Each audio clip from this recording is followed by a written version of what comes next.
When I think of duets, and I don't, but if I did, if I did, when I would, then this would be, up there with. It would be up there. But it's not a very traditional one. Though. It's not. I actually sort of tried to do some songwriting sort of analysis on this. Actually, Hey, I'll be interested to hear this. Okay. Well, I'm just going to go to the toilet. Are you really? No. Oh, okay, good. Because I've got my notes that it seems to be written with great skill. This song. In what way? In what way? The music? The music. Yeah. The music. So it's a very long time. Like, this is pretty much my go-to theory of songs that seem to be well written. Is that it's a very long time before the chorus actually comes in. Yes. But yet you feel like you know it before you even heard it. Yeah. And you sort of doesn't feel George play up? George plays up to that as well. He does really well building that. He does, yeah. And it sort of goes on for ages. But it doesn't get boring. Classic. It doesn't get boring. Yeah. I don't think it has any drums or anything really, does it? Until maybe the chorus. Yeah, I think the drums come in for the chorus. Yeah, which is like 2 verses down the line. So it's like there's a long build. But I think that like the first verse, like it goes through its chord structure. It's like and then it does the same structure again, but the vocals change. And the vocals rise over the top. The melody of the vocal changes. Yeah, but you still feel familiar, like you're in familiar territory. What I love, like musically, like arrangement-wise, is the harmonics of the guitar that come in on the second verse. Yeah, and they just like float in the air. They're used brilliantly. They are a key part of the song. Like, I mean, I don't know if they're in the original. That'd be an interesting. They are. It's really faithful to the original.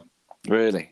Yeah, the original has the same build of the verses, not much instrumentation until the chorus, and then it kind of, takes off. The chorus is like back to the original first chord, which is always a nice way, I feel, to start a chorus, back to the first chord of the verse, because you go, completion, but now here we go. And then it just descends. Dun, down at the sun, bum, bum, go down on me, bum, bum, da, da, da, da, da, bum, wherever after that. And then dun, da, da, da, da, da, completion, like the opposing chord to the dun, dun, dun. That's key. That's the genius. That's a key. If you put this against Slow Rivers, like this is like far superior, isn't it? Oh God. The lyrics are better as well, about a struggling relationship or a breakup. It's got an emotional edge and it has like a pleading sense of urgency. There's so much more going on than Slow Rivers. Just floats about, doesn't really do anything. It's just bollocks.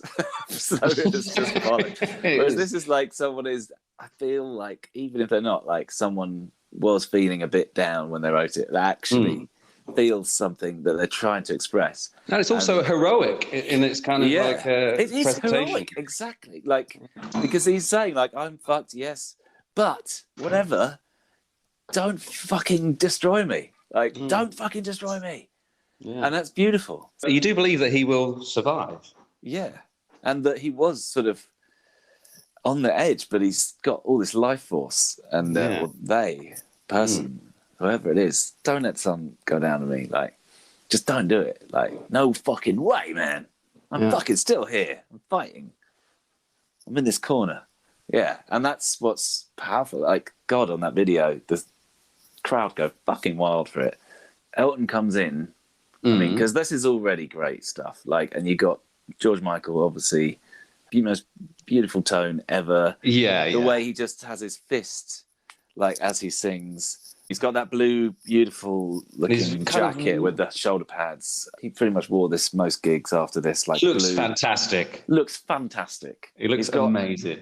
Beautiful sort of cropped hair. It's like I remember being called like a French crop, when I was at school, and that was like a cool haircut to get. But he's only owning half the stage.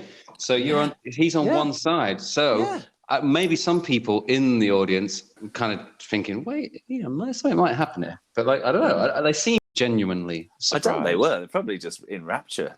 So he doesn't come on for the chorus. He comes on for the third verse, the verse after the chorus, doesn't he? That's right. That's what I was thinking. And it's a great. It's just brilliant. It's brilliant. Yeah, because they've done the fucking chorus. It's already like brilliant chorus. Like, and then they've already had a massive high. They've had a massive high. Then they come down to go into the third verse, and then he just hits them with this. Ladies and gentlemen, Mr. Elton John. and the video, like it's Elton warming up as well. He's got his like a boxer, hat on, like a boxer. And they give him his mic, and then he starts to walk on. You just hear some of the crowd that are near there going, even though they were going, wah! Anyway, there's something pre-whoop. It's fucking mental. He walks across the stage because, as you say, George Michael's on one side of it on a podium. Is he? Yeah, on a podium. Yeah. And does he come up onto a podium? No, he walks along. Yeah. Elton comes on to the podium on the opposite side. Yeah. So now they're singing across the stage. It wasn't written as a duet, and this is where you can see it isn't a duet, but it works. Quickly, we're not going to have to cut this entire section because if I find out this is not actually a duet, then we're fucked. No, it's a duet. Because Elton has enough of a piece of the song, I'd say, for it to be a duet. Yeah, okay, I agree. It wasn't written for two people to perform. This was written for one person to perform. It's from one person's point of view. I don't know who came up with the idea to adapt it to be a duet, whether it's George or whoever talks to George. I don't know, Geri Halliwell. But it's a good idea. It's a good idea. Yeah. It works. It's great. And then they start giving it some, don't they? They just basically Elton starts all over each other. Yeah. Belton belts it out. And George just repeats the same lines in an ad-lib, after Elton does it. Yeah. And George is pretty good at his ad-libs. Yeah. He is very good with ad-libs and harmonising and shit. Oh, yeah.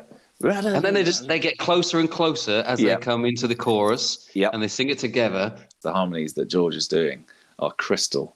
They are fucking crystal. I'm sorry, but they sent all sorts of lovely little goosebumps all over my the top of my head. And then they're just kind of bashing each other with these ad-libs. And it's great because, I don't know, you get the feeling they both fucking feel this song big time. I mean, obviously they're both gay men who are in the closet for a while. They want to be represented. Have either of them come out yet? I think George. Perhaps. George hasn't. Not George officially. Hasn't. No, George never came out. Like this was his whole thing. It was like, I'm not going to come out. It's not up to me to come out. I can leave clues. That, and you can make up your own mind. This was pre his Faster Love and all that, where it was obvious they were, or maybe he even said it then. I don't know. I don't think he came out until the incident. Yeah, the truck crashing his Range Rover incident, or the toilet. No, that was way after.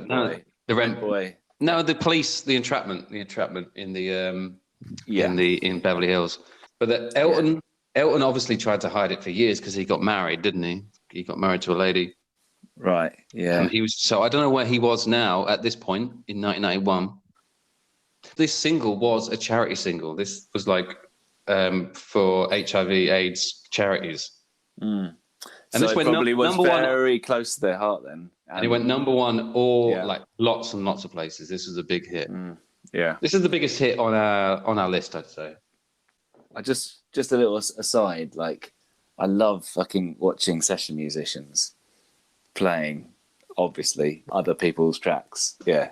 You mean the live bands musicians? Yeah. On their faces, they're just like, I love this. And the drummer, when he comes in for the chorus of Don't Let the Sun Go Down, oh, yeah, I'm so happy. Probably did a spin of the stick to go, look, I'm sort of like a real drummer in a real band. Look. Well, yeah, I mean, you probably never know their career arc, whether they've been at the top and they've been playing with the top artists for ages, or whether the drummer's just got to play with George Michael in these big gigs, and then, Elton John's going to come and we're doing Don't Let the Sun Go Down on Me? Maybe it's his one of his first times to do it. You know, you never know. Maybe. But I was sort of thinking, probably wrongly, that he's probably just thinking, imagine playing to all these people, doing this fill-in in my own band that, like, I made, and I've ended up here, and I've just got to look like I enjoy it, and I'm so in with them, and like they just tell me what to do, and I'd hardly actually ever spoken to George Michael, and just but you have to just look like you're so into it. It might be really fun. I suppose it depends where you are, like on the arc. Like I said, it's like if you've been doing it for years, then you're probably like, I just want to get home, I just want to have dinner, or I just want to, get to the drug bit of the night. Yeah. But there's something about that, like they're just still the second fiddle. They're still the sort of like, they're not even part of the band. They're just session musicians. They're not. Yeah, but no, that's a job, and like that, they're probably the most secure job in live music. George Michael, he may have a tour now, but like if this all bombs, then I can go on tour with Natalie and Bruglia. True. Until the fucking Roland 909 came along and took all their jobs. This is after that. Oh yeah. Okay, if we're wrapping up this song, I just need to say one thing, which is like straight after this, Elton did another duet, and we've not talked about this person yet, but we always touch on him because he always pops up. But his next duet was with Eric Clapton. Fucking hell. Yeah. Runaway Train is used for what's the opposite of a title sequence? The one at the end. End credits? It's used on the end credits for Lethal Weapon 3. Oi, oi, oi. It's pretty macho. It's pretty muscular. But this is what I found out, and it blew my mind. This song came out on a Maxi single with Don't Let the Sun Go Down, the one we just talked about with George Michael, and Slow Rivers.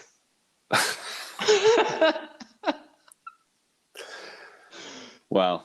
I would have snapped that up. Fucking That's for sure. Buy that Maxi single. I would have mainly listened to Don't Let the Sun Go Down. And the others are, I wonder how Elton felt about Clapton's sort of rampant machismo and sort of like general cuntness. He took a lot of coke, so he probably loved him. Probably, yeah. On that note, we'll probably have to say goodbye for now. Dun, bum, bum, bum, bum, bum, bum, bum, bum, wherever after that.